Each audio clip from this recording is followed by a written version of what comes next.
ಎಲ್ಲರಿಗೂ ನಮಸ್ಕಾರ. ನಾನು ಮೀನಾ. ಪ್ರಸ್ತುತ ಭಾಗದಲ್ಲಿ ಛಂದಸ್ಸಿನ ಭಾಗವನ್ನು ನೋಡೋಣ. ಈ ಛಂದಸ್ಸಿನ ಭಾಗದಲ್ಲಿ ಈಗಾಗಲೇ ನಾವು ಛಂದಸ್ಸಿನ ಲಕ್ಷಣ, ಛಂದಸ್ಸಿನ ಉಗಮ, ವಿಕಾಸ ಮತ್ತು ಅದರ ಮೂಲ ತತ್ವಗಳ ಬಗ್ಗೆ ತಿಳಿದುಕೊಂಡಿದ್ದೀವಿ. ಮುಂದುವರೆದಂತೆ ಖ್ಯಾತ ಕರ್ನಾಟಕಗಳ ಬಗ್ಗೆ ನಾವು ಈಗ ನೋಡ್ತಾ ಹೋಗೋಣ. ಖ್ಯಾತ ಕರ್ನಾಟಕಗಳಲ್ಲಿ ಪ್ರಮುಖವಾಗಿ ಅಕ್ಷರಗಣದ ವಿವರಣೆ ಜೊತೆಗೆ ಖ್ಯಾತ ಕರ್ನಾಟಕದ ವಿವರಣೆಯನ್ನು ಈ ಒಂದು ಭಾಗದಲ್ಲಿ ನೋಡ್ತಾ ಹೋಗೋಣ. ನಮ್ಮ ಹಿಂದಿನ ತರಗತಿಯಲ್ಲಿ ಈಗಾಗಲೇ ತಿಳಿದುಕೊಂಡ ಹಾಗೆ ಛಂದಸ್ಸಿನ ಮೂಲ ತತ್ವಗಳಲ್ಲಿ ಗಣಗಳು ಸಹ ಪ್ರಮುಖವಾದಂಥದ್ದು. ಈ ಗಣಗಳಲ್ಲಿ ಒಟ್ಟು 3 ಪ್ರಕಾರಗಳನ್ನು ನಾವು ಕಾಣ್ತೀವಿ: ಅಕ್ಷರಗಣ, ಅಂಶಗಣ ಮತ್ತು ಮಾತ್ರಾಗಣ. ಈಗ ಅಕ್ಷರಗಣ ಅಂದರೆ ಏನು ಅನ್ನೋದನ್ನು ಮೊದಲಿಗೆ ನಾವು ತಿಳ್ಕೊಳ್ಳೋಣ. ಒಂದು ಛಂದೋ ಪ್ರಕಾರದಲ್ಲಿ ಅಕ್ಷರಗಳಿಗೆ ಪ್ರಸ್ತಾರ ಹಾಕಿ ಅಲ್ಲಿ ಅಕ್ಷರಗಳ ಆಧಾರದ ಮೇಲೆ ಗಣ ವಿಭಾಗ ಮಾಡುವುದನ್ನೇ ಅಕ್ಷರಗಣ ಎಂದು ಹೇಳಲಾಗಿದೆ. ಯಾವುದಾದ್ರೂ ಒಂದು ಛಂದಸ್ಸಿನ ಪ್ರಕಾರದಲ್ಲಿ, ಛಂದೋ ಪ್ರಕಾರದಲ್ಲಿ ಅಕ್ಷರಗಳ ಲೆಕ್ಕದಲ್ಲಿ ಪ್ರಸ್ತಾರವನ್ನು ಹಾಕಿ, ಅಂದರೆ ಲಘು ಗುರುವನ್ನು ಹಾಕಿ ಅಕ್ಷರಗಳ ಆಧಾರದ ಮೇಲೆ, ಅಂದರೆ 3 ಅಕ್ಷರಗಳ ಆಧಾರದ ಮೇಲೆ ಗಣ ವಿಭಾಗ ಮಾಡುವುದನ್ನು ಅಕ್ಷರಗಣ ಅಂತ ನಾವು ಕರಿತೀವಿ. ವರ್ಣಗಳ ಆಧಾರದ ಮೇಲೆ ವಿಂಗಡಣೆಗೊಳ್ಳುವುದನ್ನು ಅಕ್ಷರಗಣ. ವರ್ಣಗಳು ಅಂದರೆ ಅಕ್ಷರಗಳು, ಅವುಗಳ ಆಧಾರದ ಮೇಲೆ ವಿಂಗಡಣೆಯಾಗುವುದೇ ಅಕ್ಷರಗಣ. ಇದನ್ನು ವರ್ಣಗಣ ಛಂದಸ್ಸು ಎಂದು ಹೇಳುತ್ತಾರೆ. ವರ್ಣಗಣ ಕ್ರಮವು ಮುಖ್ಯವಾಗಿ ಸಂಸ್ಕೃತ ವೃತ್ತವಾಗಿದೆ. ಕನ್ನಡ ಸಾಹಿತ್ಯದ ಅಥವಾ ಕನ್ನಡದ ವಿವಿಧ ಅಂಶಗಳಿಗೆ, ಛಂದಸ್ಸಿಗೆ ಅಥವಾ ವ್ಯಾಕರಣಕ್ಕೆಲ್ಲ ಸಂಸ್ಕೃತದ ಪ್ರಭಾವ ಇರೋದರಿಂದ ಈ ವೃತ್ತಗಳೂ ಸಹ ಸಂಸ್ಕೃತದ ಒಂದು ಪ್ರಭಾವದಿಂದನೇ ಬಂದಂಥವು. ಅದರಲ್ಲೂ ಮುಖ್ಯವಾಗಿ ವರ್ಣಗಣ ಕ್ರಮ ಏನಿದೆ ಇದು ಸಂಸ್ಕೃತ ವೃತ್ತವಾಗಿದೆ. ಈ ವೃತ್ತಗಳು ಛಂದೋಗ್ರಂಥಗಳಲ್ಲಿ 150ಕ್ಕಿಂತ ಜಾಸ್ತಿ ಇದ್ದರೂ ಕನ್ನಡ ಕವಿಗಳು 6 ವೃತ್ತಗಳನ್ನು ಮಾತ್ರ ವಿಶೇಷವಾಗಿ ಬಳಸಿದ್ದಾರೆ. ಸಂಸ್ಕೃತದ ಪ್ರಭಾವದಿಂದ ನೋಡೋದಾದರೆ ಸುಮಾರು 150ಕ್ಕಿಂತಲೂ ಹೆಚ್ಚು ಛಂದೋ ಗ್ರಂಥಗಳಲ್ಲಿ ವೃತ್ತ ಜಾತಿಯ ಪದ್ಯಗಳು ಸಿಗ್ತಾ ಹೋಗ್ತವೆ. ಇವೆಲ್ಲ ಸಂಸ್ಕೃತ, ಪ್ರಾಕೃತ, ಇನ್ನಿತರ ಭಾಷೆಗಳಲ್ಲಿ ಬಳಕೆಯಾಗಿದ್ದಾವೆ. ಆದರೆ ನಮ್ಮ ಕನ್ನಡದ ಕವಿಗಳು ನಮ್ಮ ಭಾಷೆ ಮತ್ತು ನಮ್ಮ ಭಾಷಾ ಒಂದು ಲಕ್ಷಣಕ್ಕೆ ಅನುಗುಣವಾಗಿ ಕೇವಲ 6 ವೃತ್ತಗಳನ್ನು ವಿಶೇಷವಾಗಿ ತಮ್ಮ ಕಾವ್ಯಗಳಲ್ಲಿ ಬಳಸ್ಕೊಂಡಿದ್ದಾರೆ. ಇವುಗಳನ್ನೇ ನಾವು ಖ್ಯಾತ ಕರ್ನಾಟಕಗಳು ಅಂತ ಕರಿತೀವಿ. ಏನು 6 ವೃತ್ತ ಜಾತಿ ಪದ್ಯಗಳನ್ನು ನಮ್ಮ ಪ್ರಾಚೀನ ಕವಿಗಳು ಬಳಸ್ಕೊಂಡಿದ್ದಾರೆ, ಅವುಗಳನ್ನು ಖ್ಯಾತ ಕರ್ನಾಟಕಗಳು ಅಂತ ಕರಿತೀವಿ. ಕ್ರಿಸ್ತಶಕ 11ನೇ ಶತಮಾನದ ಹಿಂದಿನ ನಾವು ಹಳಗನ್ನಡ ಸಾಹಿತ್ಯ ಅಥವಾ ಪೂರ್ವದ ಹಳಗನ್ನಡ ಸಾಹಿತ್ಯ ಪ್ರಕಾರಗಳಲ್ಲಿ ಏನು ಇದ್ದೀವಿ, ಅದರಲ್ಲೂ ಮುಖ್ಯವಾಗಿ ಚಂಪೂ ಸಾಹಿತ್ಯದಲ್ಲಿ ನಾವು ಹೆಚ್ಚು ಈ ವೃತ್ತ ಜಾತಿಯ ಪದ್ಯಗಳನ್ನು ಕಾಣ್ತೀವಿ. ಕ್ರಿಸ್ತಶಕ 700ರಿಂದ 950ರ ಕಾಲದ ಶಾಸನಗಳಲ್ಲೂ ಇವು ಕಾಣಸಿಗುತ್ತವೆ. 700ರಿಂದ 950ರವರೆಗೆ ದೊರೆತಂತಹ ಅನೇಕ ಶಾಸನಗಳಲ್ಲೂ ಸಹ ವೃತ್ತ ಜಾತಿಯ ಪದ್ಯಗಳನ್ನು ಕಾಣ್ಬೋದಾಗಿದೆ.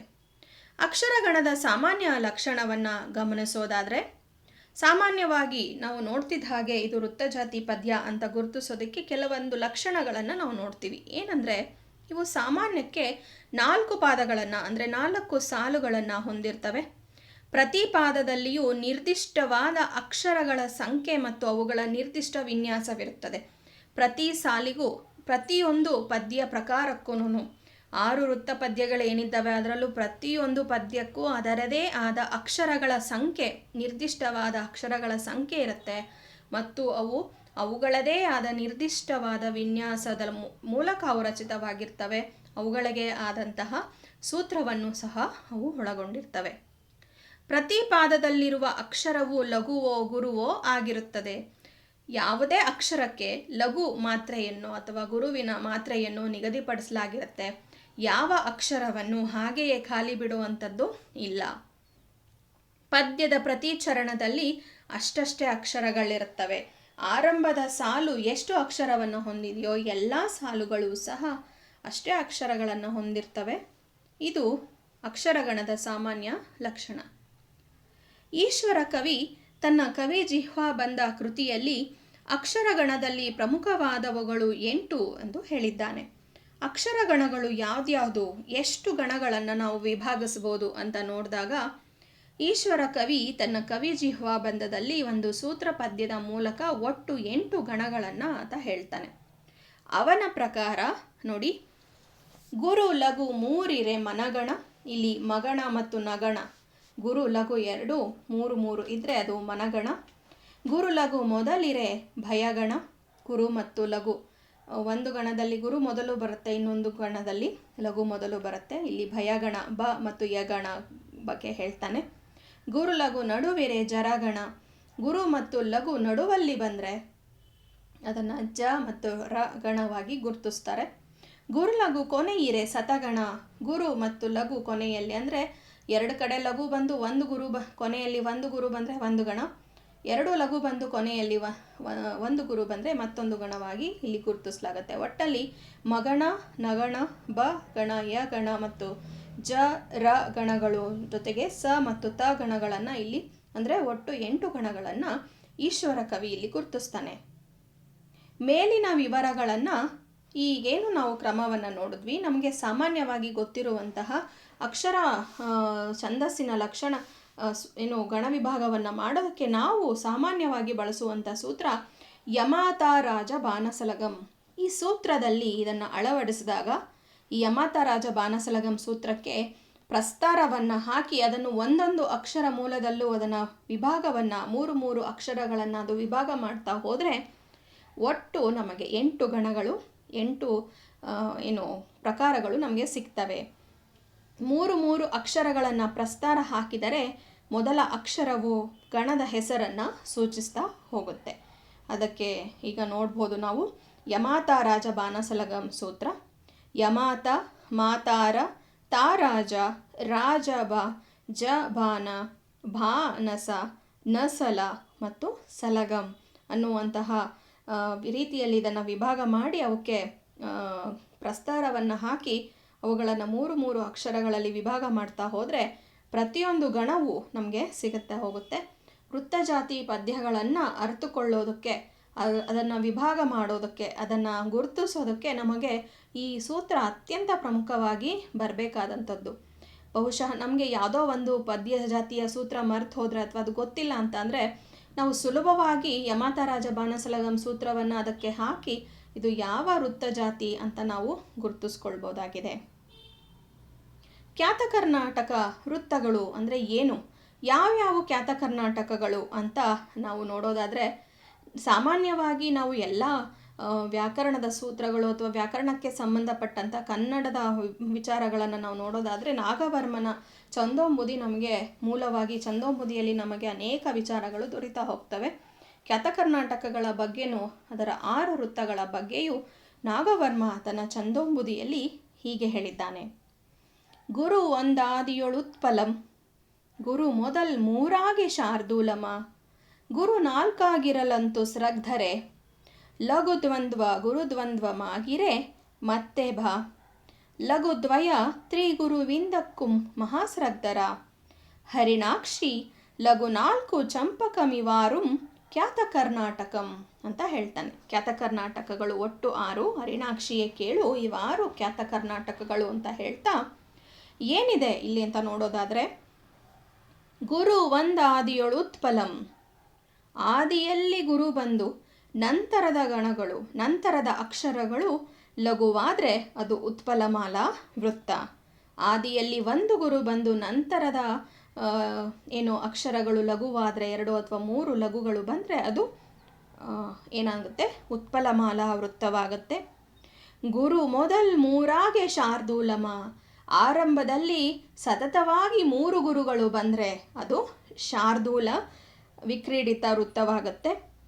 ಗುರು 4 ಆಗಿರಲಂತೂ ಸ್ರಗ್ಧರೆ. ನೋಡಿ, ಆರಂಭದಲ್ಲಿ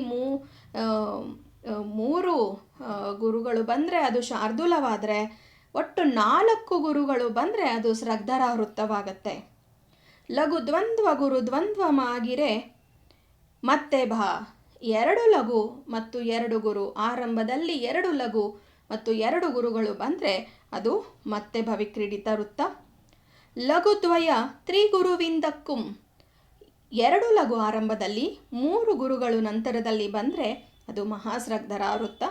ಹರಿಣಾಕ್ಷಿಯೇ ಕೇಳು ಲಘು 4 ಚಂಪಕ ವಿಮಾರುಂ ಖ್ಯಾತ ಕರ್ನಾಟಕಂ. ಸತತವಾಗಿ ಆರಂಭದಲ್ಲಿ 4 ಲಘುಗಳು ಬಂದರೆ ಅದನ್ನು ನಾವು ಚಂಪಕಮಾಲಾ ವೃತ್ತ ಅಂತ ಕರಿತೀವಿ ಅಂತ ಸುಲಭವಾಗಿ ನಾವು ಹೇಗೆ ಇದು ಯಾವ ವೃತ್ತ ಜಾತಿ ಪದ್ಯ ಅಂತ ನೆನಪಿಟ್ಕೊಳ್ಳೋದಕ್ಕೆ ಅನುಕೂಲವಾಗುವಂಥ ಒಂದು ಸೂತ್ರ ಪದ್ಯವನ್ನು ನಾಗವರ್ಮ ನಮಗೆ ತಿಳಿಸ್ಕೊಟ್ಟಿದ್ದಾನೆ.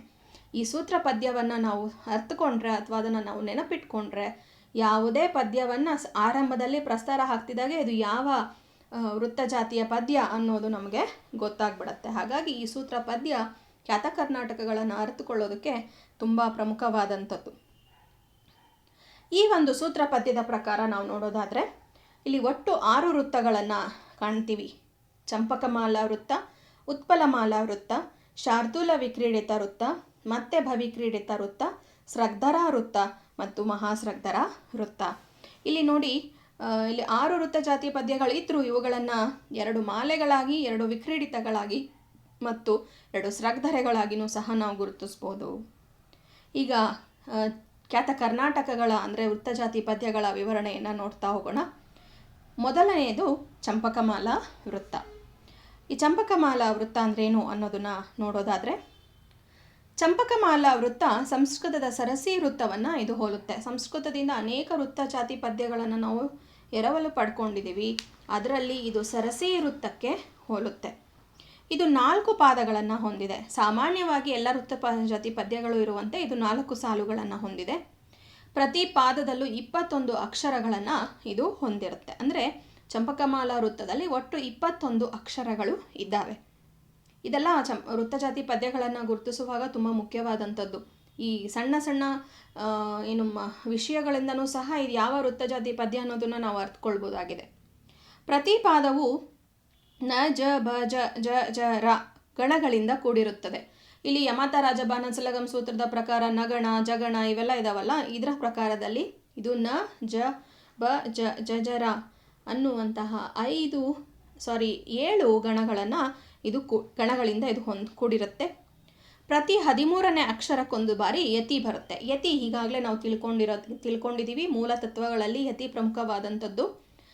ಉಸಿರು ತೆಗೆದುಕೊಳ್ಳುವಂಥ ತಾಣ. ಯಾವುದೇ ಒಂದು ಪದ್ಯವನ್ನು ಓದುವಂಥ ಸಂದರ್ಭದಲ್ಲಿ ಉಸಿರನ್ನು ತೆಗೆದುಕೊಳ್ತೀವಿ. ಸತತವಾಗಿ ಓದ್ತಾ ಎಲ್ಲೋ ನಾವು ಪದ್ಯವನ್ನು ಓದೋದು ನಿಲ್ಲಿಸದೆ ಕರೆಕ್ಟಾಗಿ ಇರುವಂಥ ಜಾಗದಲ್ಲಿ, ಸರಿಯಾಗಿ ಅರ್ಥ ಬರುವಂಥ ಜಾಗದಲ್ಲಿ ನಿಲ್ಲಿಸುವಂಥ ಜಾಗಕ್ಕೆ ನಾವು ಯತಿ ಜಾಗ, ಉಸಿರು ತೆಗೆದುಕೊಳ್ಳುವಂಥ ಜಾಗ ಅಂತ ನಾವು ಕರಿತೀವಿ. ಇದು 13ನೇ ಅಕ್ಷರಕ್ಕೆ ಒಂದು ಬಾರಿ ಬರುತ್ತೆ. ಇದು ಸಮಾನ ಪಾದಗಳುಳ್ಳ ಪದ್ಯವಾಗಿದ್ದು ಆದಿಪ್ರಾಸವನ್ನು ಹೊಂದಿದೆ. ನಮ್ಮ ಕಾವ್ಯ ರಚನೆಗೆ ಅತ್ಯಂತ ಮುಖ್ಯವಾಗಿ ಪ್ರಮುಖವಾಗಿ ಆದಿಪ್ರಾಸ ಇರಲೇಬೇಕಾಗಿತ್ತು.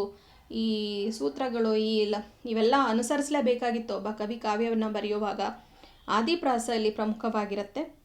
ವೃತ್ತದ ಪ್ರತಿ ಪಾದವು 4 ಲಘುಗಳಿಂದ ಪ್ರಾರಂಭವಾಗುತ್ತದೆ. ಈಗಾಗಲೇ ಚಂಪಕವಿ ಲಘು 4 ಬಂದರೆ ಚಂಪಕಮಾಲಾ ವೃತ್ತ ಅಂತ ಏನು ನಾಗವರ್ಮ ಹೇಳ್ದ ಆ ಲಕ್ಷಣವನ್ನು ಇಲ್ಲಿ ಗುರುತಿಸ್ಬೋದು. ನೋಡಿ, ಇದರ ಅಂಶವನ್ನು, ಇದರ ಮುಖ್ಯ ಲಕ್ಷಣವನ್ನು ನಾವು ನೋಡೋದಾದರೆ, ಚಂಪಕ ಎಂದರೆ ಸಂಪಿಗೆ ಅನ್ನುವಂಥ ಅರ್ಥವನ್ನು ಹೊಂದಿದೆ. ಸ್ನೇಹ, ಕರುಣೆ, ಭಕ್ತಿ, ಶೃಂಗಾರ ಭಾವಗಳನ್ನು ಸೊಗಸಾಗಿ ಈ ಒಂದು ಛಂದಸ್ಸಿನ ಪ್ರಕಾರದಿಂದ ನಾವು ವ್ಯಕ್ತ ಮಾಡಬಹುದು. ಪಂಪ ಭಾರತದಲ್ಲಿ 409 ಪದ್ಯಗಳು ಚಂಪಕಮಾಲೆ ಇರುವುದು ಇದರ ಶ್ರೇಷ್ಠತೆಗೆ ಸಾಕ್ಷಿಯಾಗಿದೆ.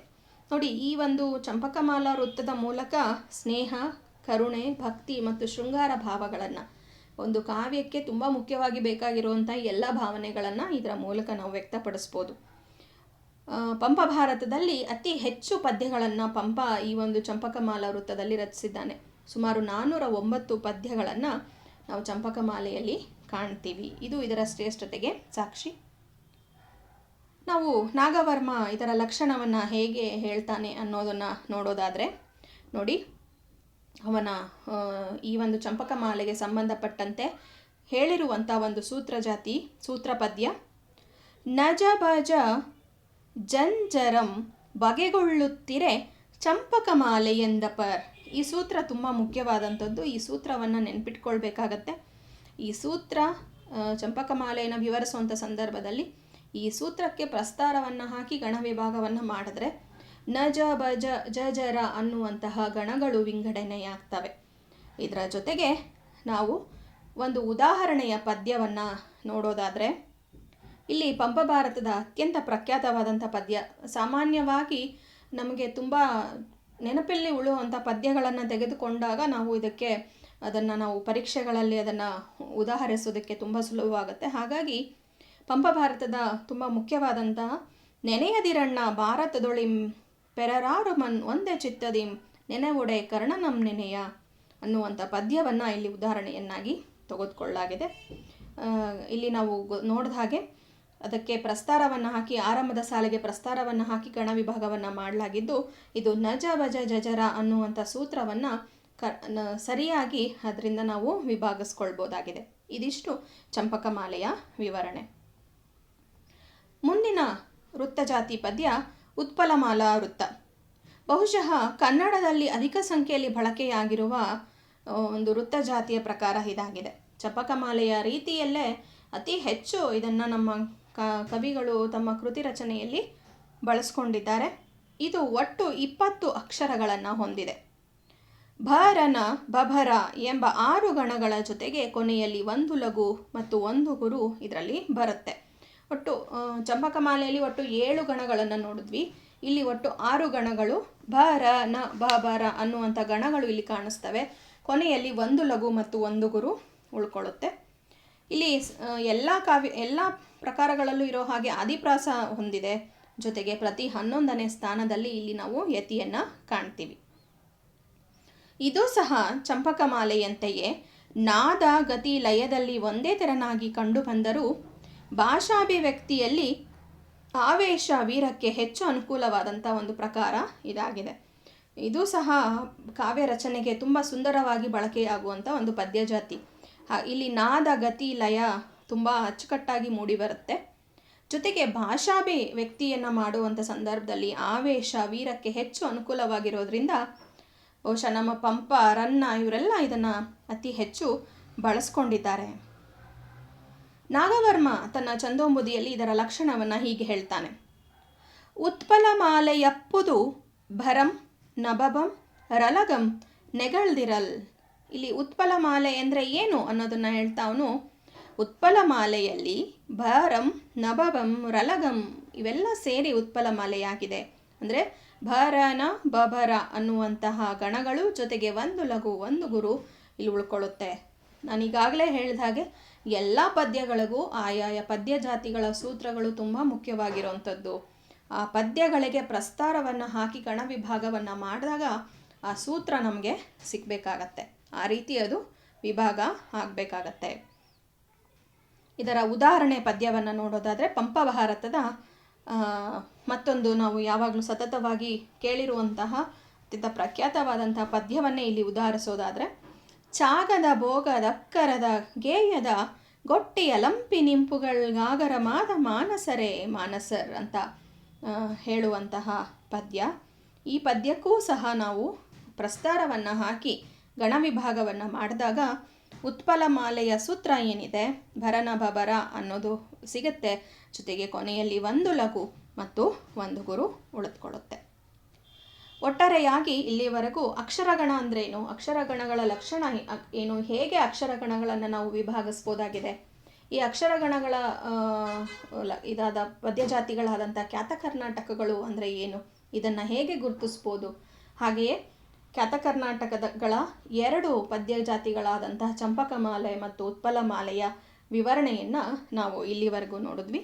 ನಮ್ಮ ಮುಂದಿನ ಒಂದು ತರಗತಿಯಲ್ಲಿ ಉಳಿದಂತಹ 4 ಪದ್ಯ ಜಾತಿಗಳು ಏನಿದ್ದಾವೆ ಆ ಪದ್ಯ ಜಾತಿಗಳ ವಿವರಣೆಯನ್ನು ನೋಡೋಣ. ಧನ್ಯವಾದಗಳು.